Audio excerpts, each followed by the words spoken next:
सुल्तानपुर देहात के पास रामलाल नाम का एक किसान रहता था। पिछले 3 महीने से वो रात दिन मेहनत कर रहा था। इस बार उसकी गेहूं की फसल बहुत अच्छी हुई थी। सुनहरी बालियां हवा में लहरा रही थीं। लेकिन पिछले 3 दिन से आसमान में काले बादल घुमड़ रहे थे। मौसम विभाग ने भारी बारिश की चेतावनी दी थी। हे भगवान, अभी मत बरसाना। अभी नहीं, फसल अभी कटनी बाकी है। अगर कल रात में तेज बारिश हुई तो सारी मेहनत बर्बाद हो जाएगी। 3 साल की कमाई एक रात में बह जाएगी। रामलाल रात को सो नहीं पाता था। बार बार उठकर आंगन में आ जाता और आसमान को घूरता रहता। बादल और भी घने हो रहे थे। हवा में नमी का एहसास हो रहा था। दूर कहीं गरज की आवाज भी आने लगी थी। अरे रामलाल, इतना चिंता मत करो, भगवान पर भरोसा रखो। चाय पी लो।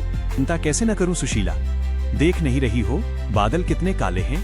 अगर बारिश ने फसल को पानी में भिगो दिया तो हमारा क्या होगा।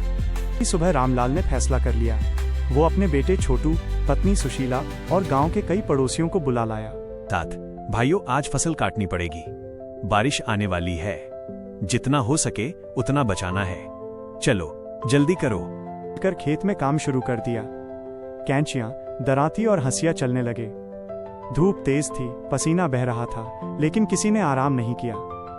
रामलाल की आंखों में बस एक ही बात थी, फसल बचानी है। पापा, बहुत तेज धूप है, थोड़ा आराम कर लें। नहीं बेटा, आराम बाद में, अभी फसल काटो।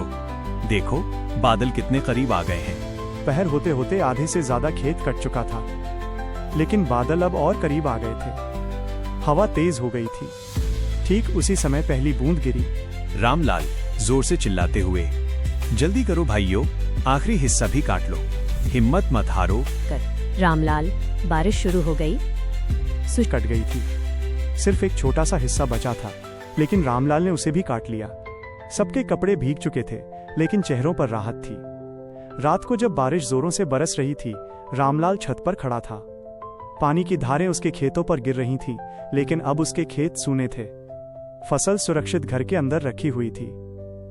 धन्यवाद भगवान, और धन्यवाद मेरी इस चिंता को भी। आज चिंता ने मुझे जगा रखा और मेहनत करने की ताकत दी।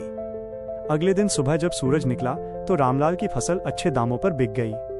उस साल उसने न सिर्फ कर्ज चुकाया, बल्कि अपने बेटे छोटू के लिए नई साइकिल भी खरीदी। देखो भाइयों, चिंता मत करो, बस उसे मेहनत में बदल दो। बारिश तो आएगी, लेकिन जो तैयार रहता है उसकी फसल कभी नहीं बर्बाद होती।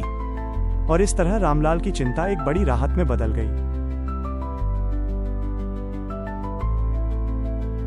चलो, आखिर सारी मुसीबतें टल ही गईं, फसल भी बच गई और घर में खुशहाली भी आ गई। जितनी भी मुश्किलें आईं, हमने अपनी मेहनत से सबको संभाल लिया।